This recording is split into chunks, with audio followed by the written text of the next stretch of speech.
Greetings, class. This lecture is on Chapter 27, Section 2, which is about the fighting that took place during World War I and on how this conflict dragged on in Europe and in other parts of the globe for 4 bloody years. Specifically, we are going to identify the advantages that each side, the Allied powers and the Central powers, had during this conflict. Then, we're going to look into how new industrial technology affected the way in which World War I was fought and how it impacted the belligerents participating in the war. And then after that, finally, we'll look at what events ultimately brought the United States into this conflict in 1917 on the side of the Allied powers, despite the fact that they had been a neutral nation during the first couple of years of the war. When the war began in 1914, most participants believed that they would win a quick victory. Sadly, they could not have been more wrong. The war would last 4 years, from 1914 to 1918, and would be filled with horrors never before seen in combat. The war was fought between two powerful alliances, the Central Powers and the Allied Powers. The Central Powers consisted of Germany, Austria-Hungary, Bulgaria, and the Ottoman Empire. These nations controlled the central section of Europe, which is why they were called the Central Powers. And the territories that were under their influence stretched from the North Sea to the Middle East, which gave them a huge logistical advantage when it came to things regarding communication, troop movement, and just general mobilization. The Central Powers were led by the strongest European country in this conflict, which was Germany. Not only did Germany have a powerful navy, but they also claimed ownership of the largest, most well-trained, and best-equipped army in Europe. Competing against these Central Powers were the Allied Powers, which would eventually consist of 32 different countries by the time the war ended in 1918. The leaders of the Allied Powers were the big three: Great Britain, France, and Russia. When compared to the Central Powers, these Allied Powers had far more soldiers at their disposal, and they also had more factories as well, which led to greater industrial power and the ability to develop more resources and weapons for fighting this war. The Allied powers also had the advantage of Britain's massive and powerful navy. Britain had the largest navy in the world in 1914, and the powerful British Navy allowed the Allies to easily transport food and raw materials around the world during this war. They could also use Britain's navy to blockade the Central Powers and prevent them from receiving resources when they needed it during the war. The fighting that took place in World War I was unlike anything the world had seen up until this point in history because it was an industrialized war. Innovations from the Industrial Revolution made it possible to mass-produce weapons and other products for combat. Both sides also used modern technology to create new types of weapons that had never been used before in combat. A great example of this is Germany. Germany was the first nation to effectively use submarines in naval warfare.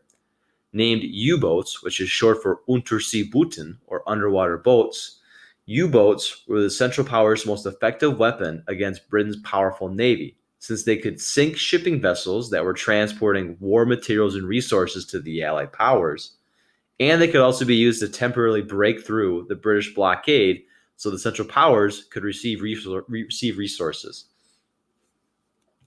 Poisonous gases were another new weapon that was used during World War II. Initially used by the Germans, but eventually used by all belligerents during the war, exposure to poisonous gases, like that of mustard gas, could lead to permanent eyesight and respiratory damage. Barbed wire will also be repurposed during the war and will be used as a defensive tool to slow down enemy attacks. And then also there will be early versions of airplanes and tanks that are created and implemented during World War I. Airplanes and tanks will be a major weapon and military tool used in World War II, but in World War I, they were more oddities and unique than anything else. Tanks would often get stuck in no man's land and would break down and malfunction. And more often than not, airplanes were used solely for spying and not for bombing or other purposes. They would fly over the enemy's trench and take pictures and bring them back to their side. However, on occasion, you would get dogfights when World War I pilots would fight each other in the air. These pilots were called aces, and the most well-known World War I ace was a person by the name of Baron Manfred von Richthofen, who was more commonly known as the Red Baron. But perhaps no new weapon was more devastating than that of the machine gun. Machine guns had the firepower of many rifles and could fire rapidly without interruption. At the beginning of the war, machine guns were heavy and they required multiple soldiers to fire one. But by the end of the war, because of innovations in how they were designed, machine guns became smaller and lighter, and a single soldier could fire it on their own. Machine guns killed in great numbers, and they made it almost impossible for infantry to attack strongly defended areas without taking heavy casualties. Along with long range artillery, machine guns forced belligerents to dig protective trenches during combat, and they changed the way the war was fought. Another innovation in warfare created by World War I was the use of total war, or when a nation mobilizes and uses all of its resources and citizens towards the war effort. No longer did armies only consist of professional soldiers. Now they were made up of common male citizens who were conscripted or drafted into the army and were forced to fight for their country. Men who were not drafted in the army worked at home to help their country's war effort by either conserving resources or working in repurposed factories that would make wartime supplies and resources.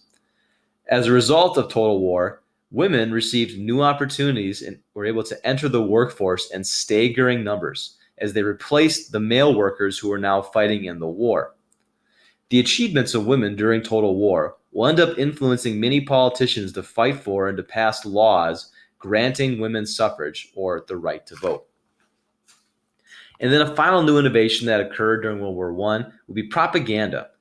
Propaganda is the government's use of selected bits of information that are both true and false to get people to back their country's war effort.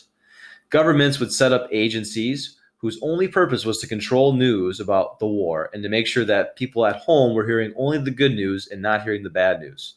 They would closely monitor newspapers and popular magazines to make sure that the enemy was depicted as brutal and subhuman, and that their countrymen were depicted as heroes and brave and being worthy of praise. The image to the left on this slide is an example of propaganda trying to convince people to support the war effort. When fighting initially began in World War I, the Central Powers had the initial advantage. This was because of the Schlieffen Plan, which was the attack the Germans did where they attacked France by going through neutral Belgium, and they were able to quickly begin a march into France on their way to Paris, which is the capital of France. But by the end of 1914, so a couple months into the war, France, with the help of modern weaponry and some assistance from Britain, was able to defeat the Germans at the Battle of the Marne. The Marne was a river that was very close, is a river that's very close to Paris. And after this French victory at the Marne, it stopped the German advance. France's victory in this battle ended Germany's hope of having a quick victory. Both sides were forced to dig in and began building these heavy-duty, intricate trench systems. And where the French trenches and the German trenches met was called the Western Front. A front is where two forces meet each other, and this particular front was called the Western Front because it was on the west side of Germany. The Western Front stretched from the English Channel in the north down to Switzerland in the south, and would be where the heaviest and deadliest fighting of World War I took place. France's ally, Russia, also attacked Germany at the beginning of the war, and they did so from Germany's east side. And as a result, an Eastern Front was created. Germany was forced to split its forces into two and had to fight in defensive trenches on both the Western and Eastern fronts. So essentially, Germany had enemies attacking from both sides, which forced it to split its powerful army up into two groups. Now, while the Russian army was massive, it lacked the necessary supplies, training, and resources to arm its soldiers to be able to fight this powerful enemy that was Germany. And as a result, the Russian army often experienced heavy defeats against the German forces when they were fighting on that Eastern Front. France and Britain both attempted to bring needed supplies to Russia by establishing a direct supply line to Russia through the Black Sea. But to do this, they needed to defeat one of the Central Powers and an ally to Germany, which was the Ottoman Empire, who controlled the strategic location that connected the Black Sea to Russia. The British and the French sent heavily armed battleships to the heavily fortified Ottoman peninsula of Gallipoli. Gallipoli was a series of cliffs, and the Ottomans had built in these trenches and forts at the top of the cliffs. And essentially, the French and the British had to try and climb up these cliffs and take this location so they could then trade with the Russians. The British and the French, to do this, sent heavily armed battleships to the heavily fortified peninsula of Gallipoli. And because of mismanagement and poor timing, a stalemate occurred where neither side could get an advantage over the other. And there'd be an 8-month-long siege of heavy fighting where over several 100,000 people were killed during this massive battle. The final result of this was essentially a stalemate, and the Allied forces, Britain and France, had to retreat and were unable to get resources to Russia, even though they desperately needed it. The Ottoman Empire, although weak and unstable at this point in history, was able to win this massive battle.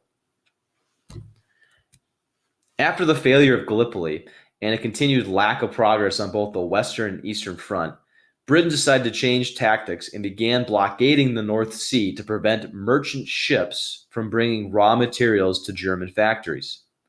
Eventually, the blockade became an attempt to ruin the German economy and to starve the German people into submission. Germany responded by using their U-boats to create these defensive barriers that would sink merchant and passenger ships that were bringing resources to Britain. So Britain blockades resources from Germany, and Germany uses their submarines to take down the British merchant ships bringing resources.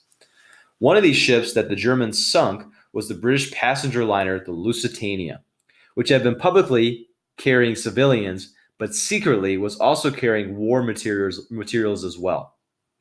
When this ship was sunk, roughly 1,200 people were killed, and within this 1,200 people were also 128 Americans. At this point in the war, the United States had been neutral and desperately wanted to remain neutral and avoid the wasteful bloodshed that was occurring in the old world. In response to the Lusitania attack, U.S. President Woodrow Wilson denounced Germany and its use of submarines and warned that if these attacks persisted, the United States would be forced to enter the war on the side of the Allies. A strategic Germany responded by cutting back its submarine attacks and trying to find other ways to fight against Britain. After 2 years of fighting, so by 1916, the war on the Western Front and the war at sea had become a stalemate. Both sides, the Allies and the Central Powers, had been fighting over the same small areas of land since the end of 1914, and both sides began to wonder whether they could ever break through the other's heavily defended trench systems. The war had become what is known as a war of attrition, a slow wearing down process in which each side was trying to outlast the other in a prolonged battle. And it did not appear that either side was really close to surrender or either side was close to winning anytime soon in 1916. At this point, you're probably wondering, what are the United States doing?